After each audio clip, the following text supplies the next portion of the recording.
ارشاد ہوتا ہے تم ایسی کوئی قوم نہ پاؤ گے جو اللہ اور قیامت پر یقین رکھتی ہو اور پھر اللہ کے دشمنوں سے محبت کرے، چاہے وہ ان کے والدین ہوں یا بیٹے ہوں یا بھائی ہوں یا قریبی رشتے دار۔ یہاں ایمان اور وفاداری کا اصل معیار بتایا گیا کہ اللہ کے دوستوں سے دوستی اور اس کے دشمنوں سے بیزاری ہی حقیقی ایمان کی نشانی ہے۔ پھر اللہ تعالیٰ نے اس سورہ میں آداب مجلس کے بارے میں اصول بیان کیے کہ مجلس میں دو لوگ مل کر چپکے چپکے بات نہ کریں، کیونکہ اس سے تیسرا شخص بدگمان ہو سکتا ہے۔ یعنی محفل کے آداب سکھائے جا رہے ہیں۔ یہود کی عادت تھی کہ وہ آپس میں سرگوشیاں کر کے مسلمانوں کو پریشان کرتے، تو اللہ تعالیٰ نے اس عمل کو سختی سے منع فرما دیا اور پھر فرمایا کہ جب مجالس میں بیٹھنے کے لیے وسعت پیدا کرنے کو کہا جائے تو جگہ کشادہ کرنی چاہیے۔ یعنی کہ اگر کوئی آ رہا ہے اور آپ کو لگ رہا ہے کہ جگہ ٹائٹ ہے اور نہیں بیٹھا جائے گا تو اپنے آپ کو سمیٹنے کی کوشش کریں اور دوسروں کے لیے جگہ بنائیں۔ یہ اللہ کا حکم ہے، یہ آداب اللہ خود سکھا رہے ہیں ہمیں قرآن کے اندر۔ اگر کسی مجلس سے اٹھ جانے کا کہا جائے تو فوراً اطاعت کرنی چاہیے۔ اگر امیر ہے مجلس کا اور وہ آپ کو کچھ کہہ رہا ہے کہ آپ اٹھ جائیں اور چلے جائیں، یا کوئی بھی کام کرنے کو کہہ رہا ہے تو آپ نے اس امیر کی اطاعت کرنی ہے۔ پھر اللہ تعالیٰ یہاں پر منافقین کا انجام بتا رہے ہیں کہ ان کی دوغلی پالیسیوں کا ذکر ہے۔ یہ لوگ بظاہر مسلمانوں کے ساتھ ہوتے مگر اندرونی طور پر کفار کے ساتھی بنے رہتے۔ اللہ نے انہیں حزب الشیطان یعنی شیطان کی جماعت قرار دیا اور فرمایا کہ ان کا انجام ذلت و رسوائی ہے۔ جبکہ حزب اللہ کا بھی اللہ نے ذکر کیا، یعنی کہ اللہ کا گروہ، وہ کون ہوں گے؟ وہ اللہ کے فرما بردار بندے ہوں گے۔ اور پھر اللہ تعالیٰ نے ان کے لیے 4 عظیم انعامات کا اعلان کیا۔ سب سے پہلے کہ اللہ تعالیٰ ان کے دلوں میں ایمان مضبوط کرتا ہے، یعنی ان کے ایمان میں پختگی آتی ہے۔ پھر اللہ ان کی ہر مشکل میں غیبی مدد فرماتے ہیں، جس طرح ہم نے بدر میں دیکھا کہ اللہ تعالیٰ نے مسلمانوں کے ایمان کی وجہ سے فرشتے نازل فرمائے، اللہ کی مدد آتی ہے۔ اس کے بعد اللہ تعالیٰ نے ان کے لیے ہمیشہ کی جنت تیار کر رکھی ہے، جنتوں کی بشارت دیتے ہیں اللہ تعالیٰ۔ اور پھر اللہ تعالیٰ ان سے راضی ہوتا ہے اور وہ اللہ سے راضی، رضی اللہ عنہم ورضوا عنہ، یعنی کہ اللہ کی دائمی رضا ملتی ہے۔ یہی وہ کامیاب لوگ ہیں، یعنی حزب اللہ جو ہے وہ کامیاب ہے، جو قیامت کے دن اللہ تعالیٰ کے سامنے سرخرو ہوں گے انشاءاللہ تعالیٰ۔ پھر اس سورہ سے جو ہمیں سیکھنے کی کچھ چیزیں ملتی ہیں وہ کیا ہے کہ اللہ تعالیٰ مظلوم کی فریاد کبھی بھی رد نہیں کرتے، اور ہمیں دعا کے بارے میں بھی پتہ چلتا ہے کہ جب ہم ایک مظلوم کی حیثیت سے اللہ سے دعا کرتے ہیں تو اللہ تعالیٰ خاص طور پر جواب دیتے ہیں، اور اللہ تعالیٰ ہر وقت ہر ایک کی زبان سمجھتے ہیں، ہر جگہ سنتے ہیں، سمیع علیم ہیں۔ اور اللہ تعالیٰ کے دشمنوں سے اگر ہم دوستی کریں گے تو اللہ تعالیٰ اس چیز کو کبھی بھی معاف نہیں کریں گے۔ اللہ کے دشمنوں سے دوستی نہیں کرنی بلکہ اللہ کے دوستوں سے دوستی کرنی ہے۔ سورۃ الحشر مدنی سورہ ہے۔ بسم اللہ الرحمن الرحیم۔ سبح للہ ما فی السماوات وما فی الارض وهو العزیز الحکیم۔ هو الذی اخرج الذین کفروا من اہل الکتاب من دیارہم لأول الحشر ما ظننتم ان يخرجوا وظنوا انهم مانعتهم حصونهم من الله فأتاهم الله من حيث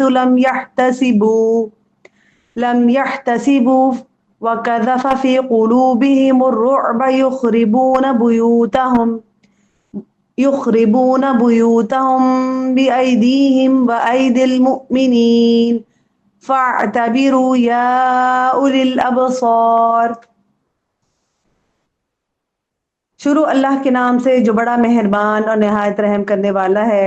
آسمانوں اور زمین میں موجود تمام مخلوق اللہ کی تسبیح کر رہی ہے، اور وہی غالب ہے اور حکمت والا ہے۔ وہی تو ہے جس نے پہلے ہی حملے میں اہل کتاب کافروں کو ان کے گھروں سے نکال باہر کیا۔ تمہیں یہ خیال بھی نہ تھا کہ اپنے گھروں سے نکل جائیں گے، اور وہ یہ یقین کیے بیٹھے تھے کہ ان کے قلعے انہیں اللہ کی گرفت سے بچا لیں گے، مگر اللہ نے ایسے رخ سے انہیں آ لیا جس کا انہیں خواب و خیال میں بھی نہ تھا، اور ان کے دلوں میں ایسا رعب ڈال دیا کہ وہ خود ہی اپنے گھروں کو برباد کرنے لگے اور مسلمانوں کے ہاتھوں بھی کروانے لگے۔ پس اے اہل بصیرت عبرت حاصل کرو۔ سورۃ الحشر کی ابتدا میں حقیقت ایک واضح کی جا رہی ہے کہ زمین اور آسمان کی ہر چیز اللہ کی تسبیح کرتی ہے۔ اس سے یہ پیغام دیا گیا ہے کہ کائنات کا ذرہ ذرہ اللہ کے حکم کے تابع ہے اور کامیابی صرف انہی کے لیے ہے جو اللہ کی فرما برداری کرتے ہیں۔ تسبیح کی اہمیت تقریباً ہر پارے میں کسی نہ کسی انداز میں بیان ہوئی ہے کہ پوری کائنات میں ہر چیز جو ہے وہ اللہ کی تسبیح کرتی ہے سوائے جن و انس کے۔ کوتاہی ہم کرتے ہیں، اس کے علاوہ پوری کائنات جو ہے وہ تسبیح میں مصروف ہے۔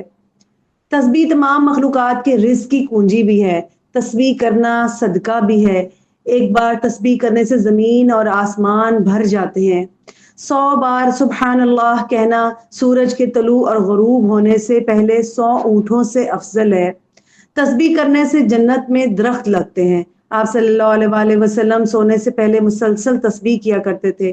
یہ تمام فضائل ہمیں یہ احساس دلاتے ہیں کہ ہمیں تسبیح کی عادت ڈال لینی چاہیے اور یہ ہماری نجات کا بھی ذریعہ ہے۔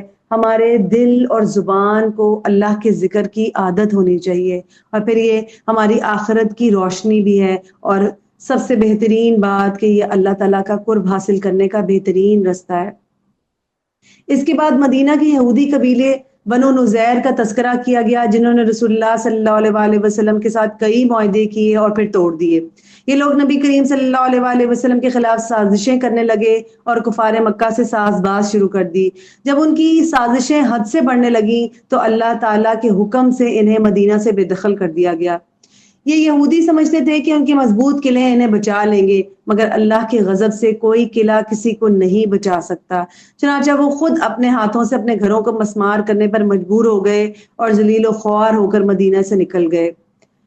اس کے بعد مال فہ جو ہے اس کا حکم دیا گیا۔ مال فہ وہ مال ہوتا ہے جو جنگ کیے بغیر حاصل ہوتا ہے، اور پھر احکامات نازل فرمایا گیا کہ یہ مال اللہ اور اس کے رسول کا حق ہے اور اسے مسکینوں، یتیموں، محتاجوں اور حاجت مندوں کی ضرورت کے لیے استعمال کیا جائے گا۔ اس موقع پر اہل ایمان کو ایک سنہری اصول دیا گیا کہ جو کچھ رسول تمہیں دیں اسے لے لو اور جس سے روک دیں اس سے رک جاؤ۔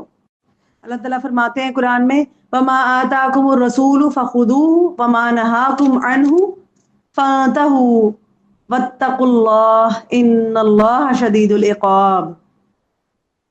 جو کچھ تمہیں رسول دے وہ لے لو اور جس سے روکے اس سے رک جاؤ اور اللہ سے ڈرتے رہو، اللہ یقیناً سخت سزا دینے والا ہے۔ نیز فے کا یہ مال ان محتاج مہاجرین کے لیے ہے جو اپنے گھروں اور جائیدادوں سے نکال دیے گئے۔ اب یہاں پر اللہ تعالیٰ نے یہ بھی بیان کر دیا کہ مال فے جو ہے وہ کس کو دیا جائے گا اور کس کو نہیں دیا جائے گا، یعنی کہ وہ مہاجرین کے لیے تھا۔ یہ آیت آج بھی ہمارے لیے مشعل راہ ہے، ہمیں زندگی کے ہر معاملے میں رسول اللہ صلی اللہ علیہ وآلہ وسلم کی سنت اور تعلیمات پر عمل کرنا سکھاتی ہے کہ جو کچھ بھی جس چیز کا حدیث میں ہمیں حکم ہے ہم نے اس کے اوپر عمل کرنا ہے اور جس بات سے ہمیں روکا گیا اس سے ہم نے رک جانا ہے۔ اس کے بعد اللہ تعالیٰ نے اہل ایمان کے 3 طبقوں کے بارے میں بتایا کہ مہاجرین وہ لوگ جو ایمان کی خاطر اپنے گھر بار اور اموال چھوڑ کر ہجرت کر گئے، یعنی کہ مدینہ سے جتنے لوگ نکلے وہ سب مہاجرین۔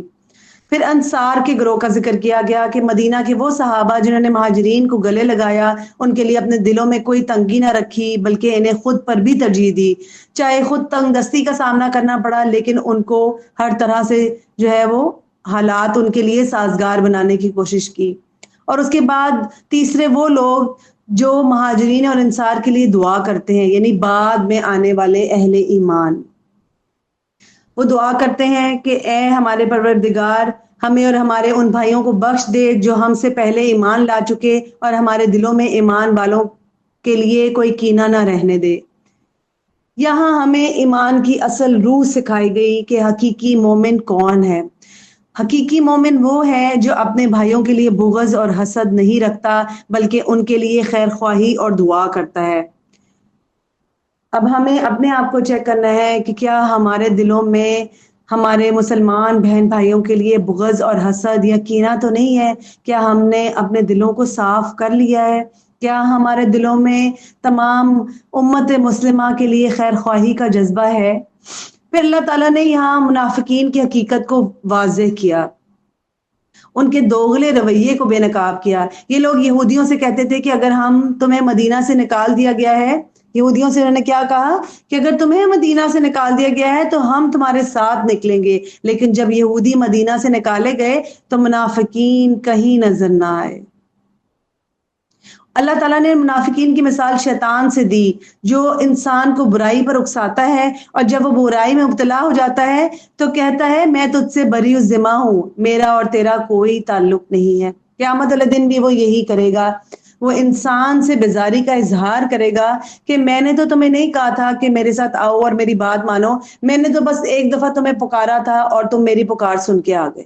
تو وہ اعلان برات قیامت والے دن کرے گا کہ اے اللہ سے کہے گا کہ میں نے ان کو کچھ نہیں کہا تھا۔ تو ہم ابھی سنبھل جائیں، اپنے نفس کو ابھی سے کنٹرول کریں کہ ہمیں اللہ کو جا کے جواب دینا ہے۔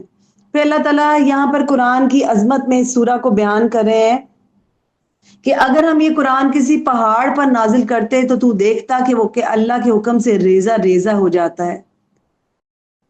لو انزلنا هذا القرآن على جبل لرأيته خاشعا متصدعا من خشية الله وتلك الأمثال نضربها للناس لعلهم يتفكرون۔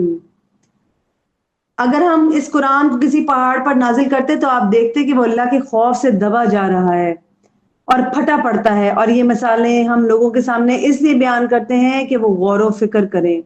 وہ اللہ ہی ہے جس کے سوا کوئی الہ نہیں، وہ غائب اور حاضر ہر چیز کو جاننے والا ہے، اور وہ نہایت مہربان اور رحیم ہے۔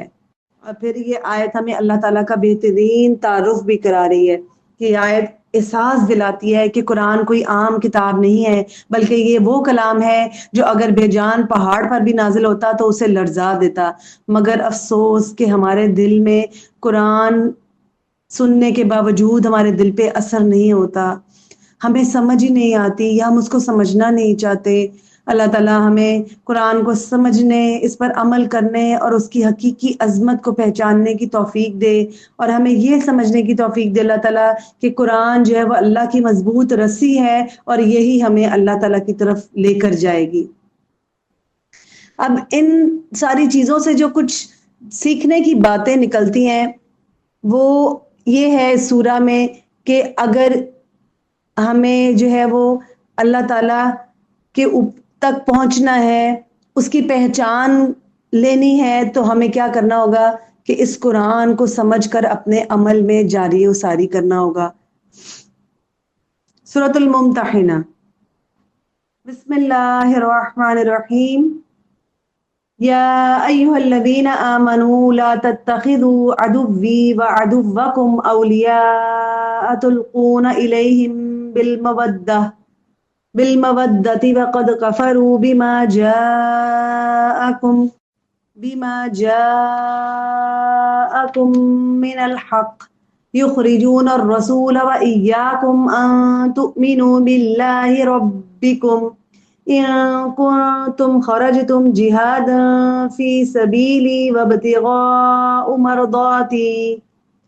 مرضاتي تسرون إليهم بالمودة وأنا أعلم بما أخفيتم وما أعلنتم ومن يفعله منكم فقد ضل سواء السبيل۔ شروع اللہ کے نام سے جو بڑا مہربان اور نہایت رحم کرنے والا ہے۔ اے ایمان والو، میرے اور اپنے دشمنوں کو دوست نہ بناؤ، تم ان کی طرف محبت کی طرح ڈالتے ہو، حالانکہ جو حق تمہارے پاس آیا ہے وہ ان کا انکار کر چکے ہیں۔ وہ رسول کو اور خود تمہیں بھی اس بنا پر جلا وطن کرتے ہیں کہ تم اپنے رب تعالیٰ پر ایمان لاتے ہو۔ اب اگر تم میری راہ میں جہاد اور میری رضا جوئی کی خاطر نکلے ہو تو خفیہ طور پر انہیں دوستی کا نام و پیغام نہ بھیجتے رہو، حالانکہ جو کچھ تم چھپاتے ہو اور ظاہر کرتے ہو میں اسے خوب جانتا ہوں، اور تم سے جو بھی ایسا کام کرے گا وہ سیدھی راہ سے بھٹک گیا۔ اس سورہ میں اللہ تعالیٰ اہل ایمان کو تاکید فرما رہے ہیں کہ اسلام کے دشمنوں سے دوستی نہ لگائیں۔ ابھی پچھلی سورہ میں بھی ہم یہی باتیں پڑھ کر آ رہے ہیں۔ جو اللہ اور اس کے رسول کے دشمن ہیں ان سے محبت رکھنا ایمان کے خلاف ہے۔ اس کی مثال حضرت ابراہیم علیہ السلام اور ان کے ساتھیوں سے دی گئی جنہوں نے مشرکوں اور غیر اللہ کے پجاریوں سے مکمل برات کا اظہار کیا تھا۔ اللہ تعالیٰ نے واضح کیا کہ تمام کفار برابر نہیں ہوتے. جو کافر مسلمانوں کے خلاف سازشیں کرتے ہیں ان کے ساتھ سختی والا معاملہ کرنا چاہیے، لیکن جو مسلمانوں کے ساتھ اچھا سلوک کرتے ہیں ان کے ساتھ اچھا برتاؤ رکھنا جائز ہے. مزید فرمایا گیا کہ مسلمانوں کے لیے رسول اللہ صلی اللہ علیہ وسلم کی زندگی بہترین نمونہ ہے. ہر مومن کو چاہیے کہ وہ آپ صلی اللہ علیہ وسلم کے طریقے کو اپنائے اور آپ اسی جذبے کے ساتھ اپنی زندگی گزارے. آخر میں رسول اللہ صلی اللہ علیہ وسلم کو حکم دیا گیا کہ مسلمان خواتین سے بیعت لیں، اور کچھ چیزوں کے اوپر ان سے بیعت لی گئی، کچھ شرائط کے اوپر. ان میں سے کچھ جو قرآن میں ذکر ہیں اور بعض کا ذکر احادیث میں بھی ہمیں ملتا ہے. عورتیں جو ہیں وہ نوحہ نہیں کریں گی، گریبان چاک نہیں کریں گی، اور معروف میں رسول اللہ صلی اللہ علیہ وسلم کی فرما برداری کریں گی، نافرمانی نہیں کریں گی. پھر اللہ تعالیٰ نے یہاں پر ایک خاص جو چیز کا حکم دیا کہ ایمان والے جو ہیں وہ اللہ اور اس کے رسول کے دشمنوں سے محبت نہیں رکھیں گے. اس سورہ سے جو سیکھنے کی چیزیں ملتی ہیں، اور پھر یہ کہ رسول اللہ صلی اللہ علیہ وسلم کی زندگی بہترین نمونہ ہے. ہمیں آپ صلی اللہ علیہ وسلم کی سنتوں پر عمل کر کے جو ہے وہ اللہ کی رضا حاصل کرنی ہے. اور مسلمان خواتین کو ایمان، عفت اور اخلاقیات کا پابند ہونا چاہیے، جیسا کہ بیعت کے اصول بیان کیے گئے ان سے ہمیں یہ چیزیں پتہ چلتی ہیں. سورہ صف مدنی سورہ ہے. بسم اللہ الرحمن الرحیم. سبح للہ ما فی السماوات وما فی الارض وهو العزیز الحکیم. یا ایھا الذین آمنوا لم تقولون ما لا تفعلون کبر مقتا عند اللہ ان تقولوا ما لا تفعلون. ان اللہ یحب الذین یقاتلون فی سبیلہ صفا کأنہم بنیان مرصوص. شروع اللہ کے نام سے جو بڑا مہربان اور نہایت رحم کرنے والا ہے. آسمانوں اور زمین میں جو مخلوقات ہیں اللہ کی تسبیح کر رہی ہیں، اور وہ غالب اور دانا ہے. اے ایمان والو، ایسی بات کیوں کہتے ہو جو تم کرتے نہیں؟ اللہ کے ہاں یہ سخت ناپسندیدہ بات ہے کہ تم ایسی بات کہو جو تم نہیں کرتے. اللہ یقیناً ان لوگوں کو پسند کرتا ہے جو اس کی راہ میں صف بستہ ہو کر لڑتے ہیں، جیسا کہ وہ ایک سیسہ پلائی ہوئی دیوار ہیں. اللہ تعالیٰ نے اہل ایمان کو خبردار کیا کہ قول و فعل کا تضاد بہت بری چیز ہے. جو کہتے ہو وہی کرو، کیونکہ اللہ کو وہ لوگ پسند ہیں جو سیسہ پلائی ہوئی دیوار کی طرح اللہ کے رستے میں ثابت قدم رہتے ہیں. پھر یہاں پر عیسیٰ علیہ السلام کی پیشن گوئی کا ذکر کیا گیا، جس میں انہوں نے نبی کریم صلی اللہ علیہ وسلم کی آمد کی بشارت اپنی امت کو دی تھی. اللہ نے ایمان والوں کو ایک نفع بخش تجارت بتائی جس کا سرمایہ ایمان اور جہاد فی سبیل اللہ ہے، اور جس کا انعام دوزخ کے عذاب سے نجات اور جنت کی صورت میں کامیابی ہے. مسلمانوں کو ترغیب دی گئی کہ وہ اس تجارت میں شامل ہوں اور رسول اللہ صلی اللہ علیہ وسلم کے سچے جانثار بنے، جیسے حضرت عیسیٰ علیہ السلام کے حواری بنے تھے. ان آیات سے جو ہمیں اسباق ملتے ہیں وہ یہ کہ قول و فعل میں تضاد اللہ کو پسند نہیں ہے، اور اللہ تعالیٰ ان لوگوں سے محبت کرتا ہے جو ثابت قدم رہتے ہیں. اور پچھلے پاروں میں ہم نے یہ بھی پڑھا کہ جو لوگ ثابت قدمی دکھاتے ہیں پھر اللہ تعالیٰ ان کے اوپر فرشتے نازل کرتے ہیں جو ان کے دلوں کو سکون بخشتے ہیں.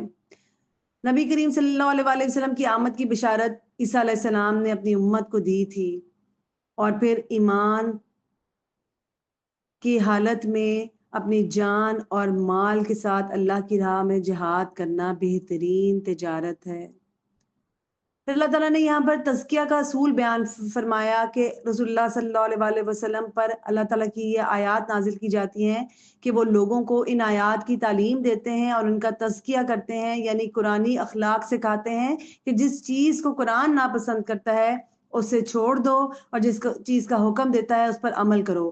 مگر افسوس یہ ہے کہ بہت سے لوگ حقیقی تزکیہ کو چھوڑ کر تصوف کی بھول بھلائیوں میں گم ہو جاتے ہیں، یعنی کہ وہ ایکسٹرا آرڈنری جو ہے وہ اس طرف چلے جاتے ہیں کہ اللہ تعالیٰ کی خاطر کھانا پینا چھوڑ دیں، شادیاں کرنا چھوڑ دیں، اپنے آپ کو ایک جگہ بند کر لیں، گندی مندی حالتوں میں رہیں. تو اللہ تعالیٰ نے اس چیز کا حکم نہیں دیا. پھر اللہ تعالیٰ نے یہاں یہود کے علماء کی مثال دی کہ وہ تورات کو پڑھتے تو ہیں مگر اس پر عمل نہیں کرتے.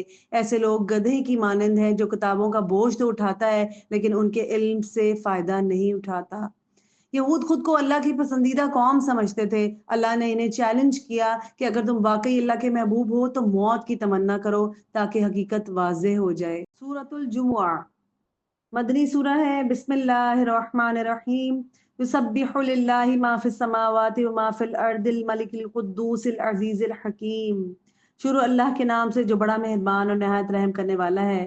آسمانوں اور زمین میں موجود تمام مخلوقات اللہ کی تسبیح کرتی ہے، جو بادشاہ ہے، مقدس ہے، زبردست ہے اور دانا ہے۔ اللہ تعالیٰ نے اس سورہ میں تزکیے کا اصل طریقہ بیان فرمایا کہ رسول اللہ صلی اللہ علیہ وآلہ وسلم پر اللہ کی آیات نازل کی جاتی ہیں، وہ لوگوں کو ان آیات کی تعلیم دیتے ہیں اور ان کا تزکیہ کرتے ہیں، یعنی قرآنی اخلاق سکھاتے ہیں کہ جس چیز کو قرآن ناپسند کرتا ہے اسے چھوڑ دینا ہے اور جس کا حکم دیتا ہے اس پر عمل کرنا ہے۔ افسوس کی بات یہ ہے کہ بہت سے لوگ اس حقیقی تزکیے کو چھوڑ کر تصوف کی بھول بھلائیوں میں گم ہو جاتے ہیں، یعنی کہ وہ خود کو اکیلا کر لیتے ہیں، شادیاں بچے سب ختم کر دیتے ہیں، گندے مندی حالتوں میں رہتے ہیں۔ تو اللہ تعالیٰ نے، جسے رہبانیت بھی کہا جاتا ہے، تو اللہ تعالیٰ نے اس کو سختی سے منع کیا۔ پھر اللہ تعالیٰ نے یہود کے علماء کی مثال دی کہ وہ تورات کو پڑھتے تو ہیں مگر اس پر عمل نہیں کرتے۔ ایسے لوگ گدھے کی مانند ہیں جو کتابوں کا بوجھ تو اٹھاتا ہے لیکن ان کے علم سے فائدہ نہیں اٹھاتا۔ یہودی خود کو اللہ کی پسندیدہ قوم سمجھتے تھے۔ اللہ نے انہیں چیلنج کیا کہ اگر تم واقعی اللہ کے محبوب ہو تو موت کی تمنا کرو تاکہ حقیقت واضح ہو جائے، لیکن انہوں نے ایسا نہیں کیا۔ موت سے تو ان کو بہت ڈر لگتا تھا۔ اور سورہ جمعہ کے آخر میں اللہ تعالیٰ نے جمعہ کے آداب بیان کیے کہ جب جمعہ کی اذان ہو تو فوراً کاروباری سرگرمیاں چھوڑ کر نماز کے لیے آنا چاہیے، اور جب نماز مکمل ہو جائے تو اللہ کا فضل یعنی رزق کی تلاش میں لگ جانا ہے۔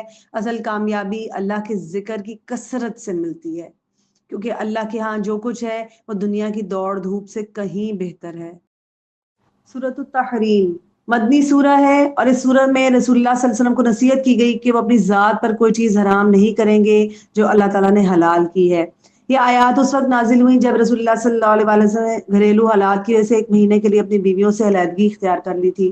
تو اللہ تعالیٰ نے اہل ایمان کو نصیحت کی کہ اپنے آپ کو اور اپنے گھر والوں کو جہنم کی آگ سے بچائیں، یعنی ایمان اور عمل صالح ہوں، اس کو اپنائیں اور اپنے اہل و عیال کو بھی نیکی کی راہ پر لگائیں۔ پھر اللہ تعالیٰ نے اس میں 2 بد عمل عورتیں اور 2 نیک عمل عورتوں کا ذکر کیا۔ ایک تو نوح اور لوط علیہ السلام دونوں کی جو بیویاں تھیں، وہ انہوں نے ان کی کچھ برے اعمال کی وجہ سے اللہ تعالیٰ نے ان کو پیچھے چھوڑ جانے کا حکم دیا، اور جس کی وجہ سے کچھ بدعمالیوں کی وجہ سے ان کو ناکامی ملی۔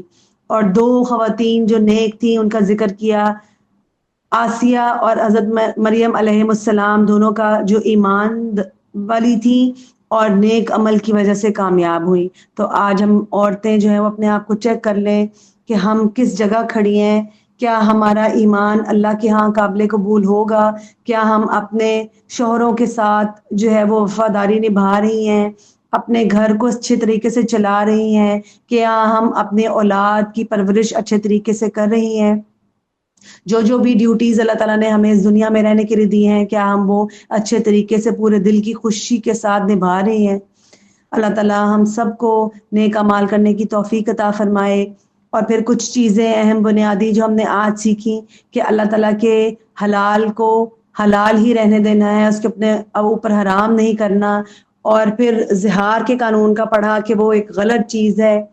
پھر ہم نے جمعہ کے آداب سیکھے کہ ہر کام کو بند کر دینا ہے اور جمعہ کی تیاری کرنی ہے۔ پھر منافقون کے بارے میں پڑھا گیا کہ جو ہے وہ کیا ہے منافقین کے، انہوں نے اللہ کے ساتھ جو ہے وہ ان کا دلی لگاؤ نہیں ہوتا بلکہ وہ دنیا کی خاطر اپنا ایمان بدل لیتے ہیں۔ ہم اپنے آپ کو چیک کر لیں کہ کیا ہم دنیاوی اپنے فائدوں کی خاطر جو ہے وہ اپنا ایمان تو نہیں بیچ دیتے۔ اللہ تعالیٰ ہم سب کی حفاظت فرمائے، ہمارے ایمان کی حفاظت فرمائے، ہمارے اعمال کی حفاظت فرمائے، اور ہمیں اپنی رضا میں رہنے والا بنا لے اور ہمیں اپنے لیے خالص کر لے۔ آمین یا رب العالمین۔ وآخر دعوانا ان الحمد للہ رب العالمین۔ سبحانک اللہم وبحمدک، نشہد ان لا الہ الا انت، نستغفرک ونتوب الیک۔ السلام علیکم ورحمۃ اللہ وبرکاتہ۔ آمین یا رب العالمین۔